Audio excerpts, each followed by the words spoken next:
My name is John Broadwell. I'd like to tell you a little bit about my family. My father, Moses Broadwell, was born in 1764 in Elizabethtown, New Jersey. He was the fourth generation of Broadwells in this country, his great-grandfather having emigrated from England in 1660. In 1774, when my father was barely 10 years old, he lost both of his parents and was raised thereafter by his older brother Simeon. In 1780, he joined the fight to drive the British from our American shores, known as the Revolutionary War. Serving in the 3rd New Jersey Regiment under the command of Colonel Elias Dayton, he fought in the battles of Brandywine, Monmouth, Germantown, and also in the Sullivan Expedition against the Iroquois Indians. In 1788, he married my mother, Jane Broadwell, who was his second cousin. In 1794, Jane and my father, Moses, moved to the area that is now Cincinnati, Ohio. As an orphan, Moses hadn't inherited much from his parents, but he became a land speculator in the Cincinnati, Ohio area and did very well. He also owned cattle and a tannery. Around 1818, he heard tell of the new state of Illinois and how land was rich and dark and cheap in Illinois. And to a land speculator, these are the magic words. He sent me, his 20-year-old son, to Illinois to look into the situation, and I discovered that the stories were true. The land was indeed very fertile and very cheap. I went back to Ohio to give my father a report, and he decided to move the family to Illinois. We traveled down the Ohio on a flatboat, up the Mississippi to St. Louis, spent the winter in St. Louis, and in the spring of 1819, we took the first steamboat ever to navigate the Illinois River up to Beardstown. Now, for our first 5 years in Illinois, we were squatters. But when the land office opened in Springfield in 1824, the Broadwell family bought over 5,000 acres of Illinois land. My father had learned in Ohio that land on a river or on a road was more valuable than other land.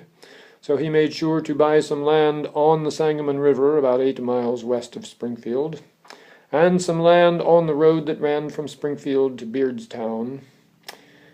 That land later became a stagecoach stop known as Clayville, named after the popular Whig politician Henry Clay.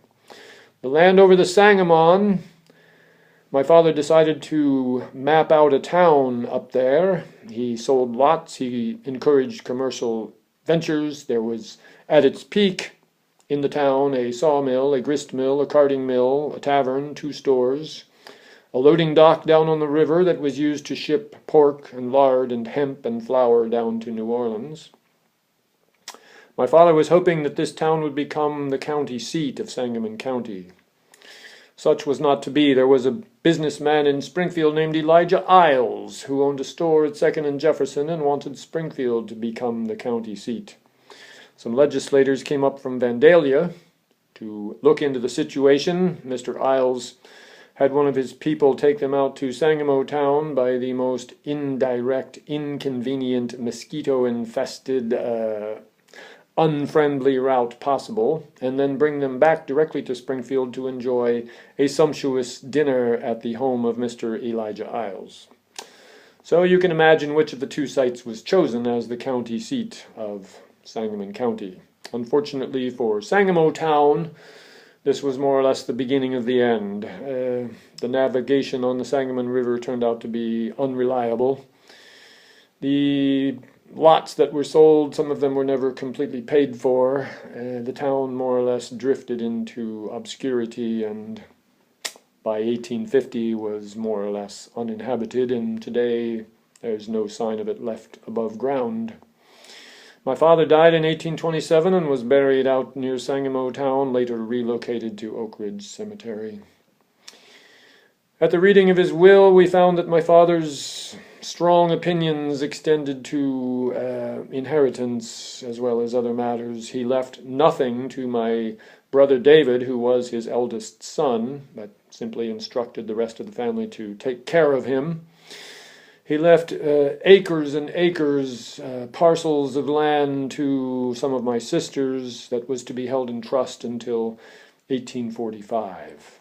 Now, as a land speculator myself, which I was by this time, I didn't see the use of holding this land in trust for so many years, and I attempted to buy out my sisters' interests. However, they and their husbands did not appreciate this intention, and we ended up in court, battling over legal issues, inheritance issues, as families often will.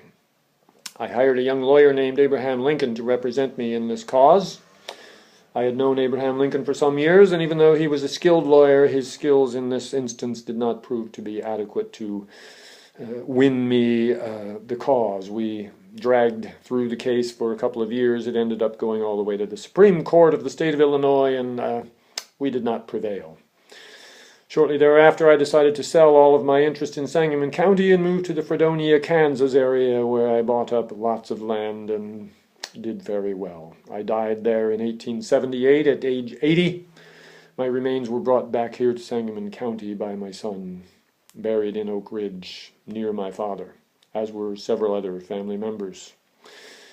The land on the stagecoach route from Springfield to Beardstown became known as Clayville. There was a blacksmith shop, a tannery, a brickyard, a school, a store, an inn for overnight accommodations. Became quite well known. The Broadwell family built 2 brick buildings there, which were unusual in that time. Most people lived in log cabins. The brick buildings were known as mansion houses. And one of them is still standing today. The Clayville Historic Site, as it is known, is a very interesting place to visit. I hope you will, when you have the chance, and learn about the history, the interesting history out there. And if you do, I hope you will take a moment out there to remember the American patriot who built the Clayville Historic Site. That would be my father, Moses Broadwell.